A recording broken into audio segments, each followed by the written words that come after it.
दृष्टि संपन्न होने के लिए कहां जाए? श्री गुरु पदनख मणि गण ज्योति, गुरु के चरणों का आश्रय एक ऐसी दृष्टि प्रदान करता है शिष्यों को, आश्रितों को, कि उस दृष्टि को संसार के जो दृश्य है वो कभी चकित नहीं कर सकता। संसार को देखना बीमारी नहीं है, लेकिन चकित हो जाना यह बीमारी है।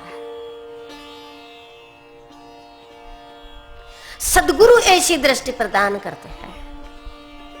फिर चाहे झोपड़े में रहो या महलों में रहो, कोई फर्क नहीं पड़ता। आपकी आंखें कभी प्रभावित नहीं होती, आपकी दृष्टि कभी चकाचौंध नहीं हो जाती, चकित नहीं हो जाती, आपकी आंखें कभी फंसती नहीं है। दुनिया के किसी भी दृश्य पर आपकी दृष्टि फंसती नहीं है, रुकती नहीं है, फिसलती नहीं है वहां पर।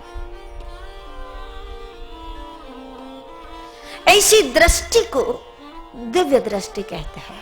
न फंसने वाली दृष्टि दिव्य दृष्टि है।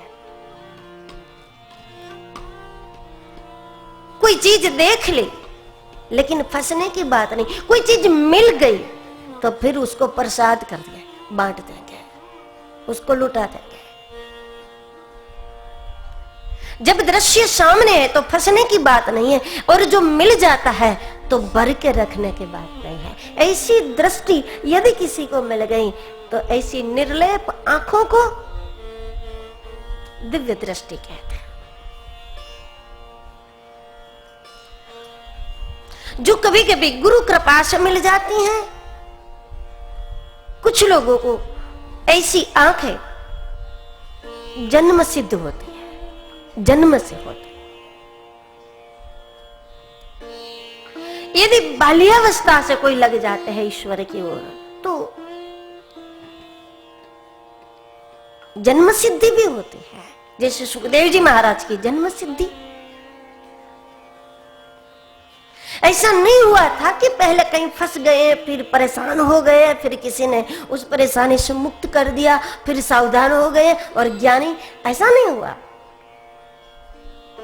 एक बार संसार के विषयों में फंस गए और किसी ने आपको उबार लिया, आप उसी दिन से आप सावधान हो गए, तो आप ज्ञानी नहीं कहलाओगे, आप अनुभवी कहलाओगे।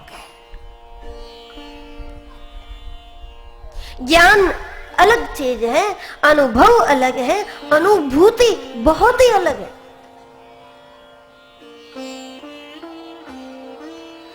अनुभव आपकी आंखों के सामने जो घटनाएं घटी, आपके जीवन में जो घटनाएं घटी, उसको अनुभव कहते हैं। लेकिन भगवान का स्मरण करते हुए, किसी को याद करते हुए और इष्ट के लिए रोते हुए आपको भीतर से जो सुगंध उठती है उसको अनुभूति कहते हैं। अनुभूतियों में कोई घटनाएं नहीं घटती, अनुभूति के लिए कोई दृश्य नहीं होते। अनुभूति एक सुगंध का नाम है जो दिखता नहीं। कहीं पर यदि खुशबू आ रही है धूप के, किसी ने कुछ धूपबत्ती जलाई है लेकिन धूपबत्ती जल गई, उसके बाद उस कमरे में आपका प्रवेश हुआ है, ना आपको आग दिखती है, ना आपको धूपबत्ती दिखती है, ना आपको कुछ जलन होती है, न जलाने वाला दिखता है, केवल खुशबू का अनुभव, इसको अनुभूति कहते हैं। जो आनंद उठता है उसको अनुभूति कहते हैं। लेकिन अनुभूति की बहुत अद्भुत ताकत होती है जो आपको कहां से कहां खींच खींच के ले जाए। समुद्र की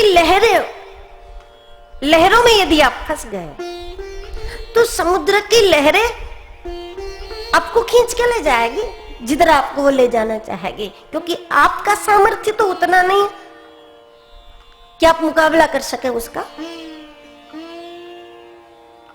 लेकिन समुद्र की लहरों में यदि आप बह रहे हैं तो शायद आप उस बहाव से शायद आप बच सकते हैं, लेकिन कोई अनुभूति के समंदर में बहता है तो फिर अनुभूति निश्चित तौर पर उसको ले जाती है, खींच कर ले जाती है।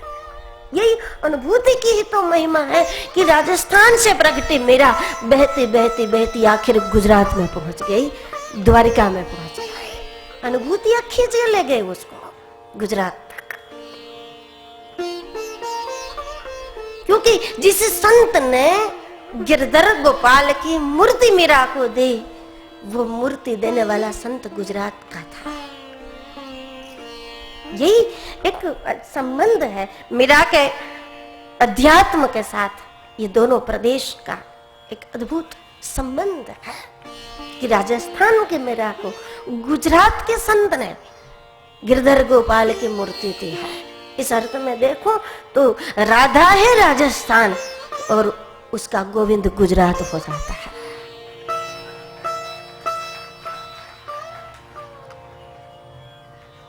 लगा ऐसा शुरू में, यदि आपके जीवन में भी कोई समर्थ आ गया, कोई सिद्ध आ गया, कोई अवधूत महापुरुष आ गया, परिणाम यही होगा कि पहले कोई पहुंचा हुआ संत, पहले कोई पहुंचा हुआ अनुभव सिद्ध महापुरुष, पहले कोई अवधूत साधु आपके यहां आता है, आपके जीवन में आता है, आपको बहुत कुछ देता है।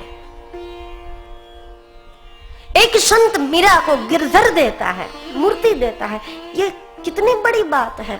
कोई किसी को धन देता है, कोई किसी को पैसा देते हैं, कोई किसी को अन्न देते हैं, कोई किसी को मोहर देते हैं, कोई किसी को सोना चांदी देते हैं, लेकिन कोई किसी को भगवान देता है। कितनी बड़ी घटना है। कोई किसी को नारायण देता है, कोई किसी को परमात्मा देता है। परमात्मा का दान केवल गुरु करता है। वस्तुओं का, पदार्थों का दान दुनिया करे, लेकिन ईश्वर का दान भी कोई करता है। आनंद का कोई दान करता है, परमानंद का कोई दान करता है, तो गुरु भगवान का दान करता है। और कोई चीज आपको गुरु दे ना दे, लेकिन गुरु दान करता है तो परमात्मा का दान करता है। लेकिन यही होता है, यदि आपके जीवन में कोई शुद्ध संत का प्रवेश हो गया, कोई विरल संत का प्रवेश हुआ, तो शुरुआत कैसी होगी? शुरुआत ऐसी होगी कि वो पहले आपके यहाँ आता है। दूसरा, शुरुआत ऐसी होगी या तो प्रसाद, या तो शक्कर, या तो मूर्ति, या तो फूल, कुछ न कुछ, या तो माला, वो आपको देता है। लेकिन जब कोई संत ने आपके पास आकर के आपको कोई आधार दिया, मूर्ति के रूप में या माला के रूप में या मंत्र के रूप में आपको कोई आधार दिया, तो वो आधार जब आपको मिल जाता है, निष्ठापूर्वक आपके गुरु के द्वारा जो आधार आपको मिला है, उस आधार को आप निष्ठापूर्वक पकड़ लेते हैं, तो फिर वो आधार आपको गुरु की दुनिया में खींच के ले जाता है। पहले गुरु आपकी दुनिया में आता है, लेकिन एक न एक दिन फिर आपको वो अपनी दुनिया में खींच के ले जाता है। वास्तव में वो आपको देने के लिए नहीं आता, आपके अस्तित्व को अपने में विलीन करने के लिए ही आता है। आपको मिलने के लिए नहीं आता, आपको उठाने के लिए आता है, आपको लेने के लिए आता है। लेकिन सीधा ही कोई आके आपसे बोल दे चलो मेरे साथ, तो आप नहीं चलोगे। सीधा ही आकर के कोई आपसे कह दे कि आप अपना अस्तित्व मुझे दे दो, आप अपना अस्तित्व विलीन कर दो मुझ में, तो आप नहीं करोगे। इसके लिए एक आधार चाहिए, जो आधार आपकी श्रद्धा को मजबूत करता है, जो आधार आपकी निष्ठा को परिपक्व करता है। कोई संत के द्वारा कोई चीज मिली, जब मिली है तब आपको तत्काल में उसका महत्व हो न हो, लेकिन धीरे धीरे धीरे उसमें आपकी निष्ठा बन जाती है, आपकी निष्ठा परिपक्व बन जाती है। परिपक्व निष्ठा ही नाव होती है।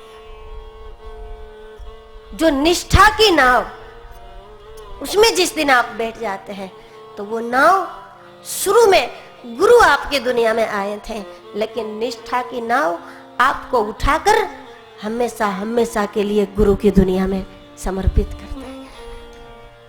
तब व्यक्ति खाक हो जाएगा भीतर से, किसी चीज की उसको न इच्छा है, न किसी चीज का अभाव है, और न किसी प्रकार की उसको पीड़ा है।